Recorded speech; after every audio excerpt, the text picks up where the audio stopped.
cold night in 1971, a plane disappeared into the darkness. Inside that aircraft was a man carrying a secret, a man with a plan that would turn him into a legend. He called himself Dan Cooper. To the passengers around him, he was just another traveler. But before the night was over, he would vanish without a trace. Before he became the most famous unknown man in America, Dan Cooper appeared to be just another passenger. It was November 24th, 1971. The day before Thanksgiving, and inside Portland International Airport, everything appeared completely normal. The aircraft was Northwest Orient Airlines Flight 305, a routine flight from Portland to Seattle, with passengers expecting nothing more than an ordinary trip. Flight 305 Among those to Seattle, passengers now was a boarding at man gate who 15. appeared completely Please have ordinary. your boarding passes ready. He carried a All briefcase, passengers wore for a dark Flight suit, 305. and blended in with everyone around him. At the gate, he handed over his ticket and stepped onto Northwest Orient Flight 305. Once aboard the aircraft, Cooper Flight settled into his attendants, seat near please the rear prepare of the for plane. takeoff. Ensure For the all passengers luggage is around stowed him, the securely. flight appeared completely ordinary. Shortly after takeoff, Cooper made his first unusual move. Then, without drawing any attention, Cooper quietly wrote a short message.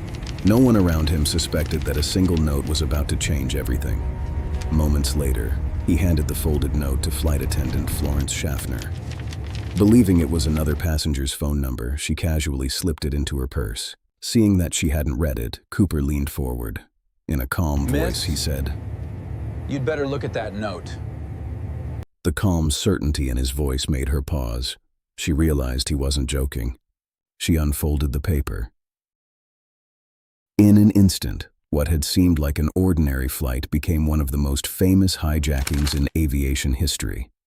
Without causing panic among the passengers, Florence quietly informed the cockpit crew. From that moment on, Flight 305 was no longer an ordinary flight. She informed Captain William Scott that one of the passengers claimed to have a bomb. At 35,000 feet, there was nowhere to land immediately. Cooper's demands were remarkably specific. First, $200,000 in cash, 4 parachutes, and a fuel truck waiting when the aircraft landed in Seattle. Every detail suggests that he had planned for this carefully. As Flight 305 continued toward Seattle, authorities were quietly alerted, and authorities in Seattle immediately began preparing to meet Cooper's demands. Within minutes, federal agents, local police, and airline officials began coordinating an emergency response.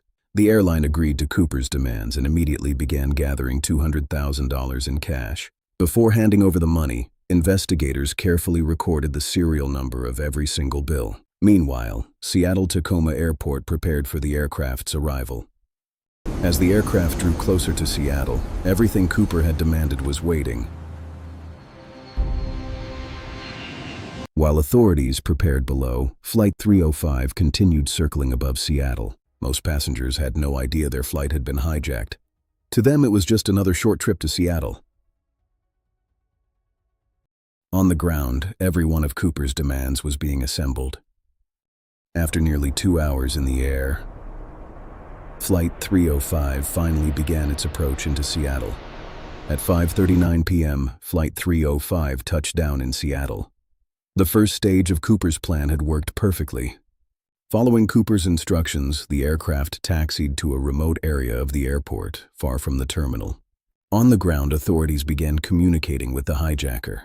Cooper's demands were clear: money, parachutes, and a flight plan that would take the aircraft back into the night.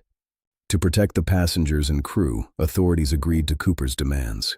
Keep your distance. We have the money and the parachutes. Come to the rear stairs. The ransom money and parachutes were delivered to the aircraft as the final preparations for his escape began.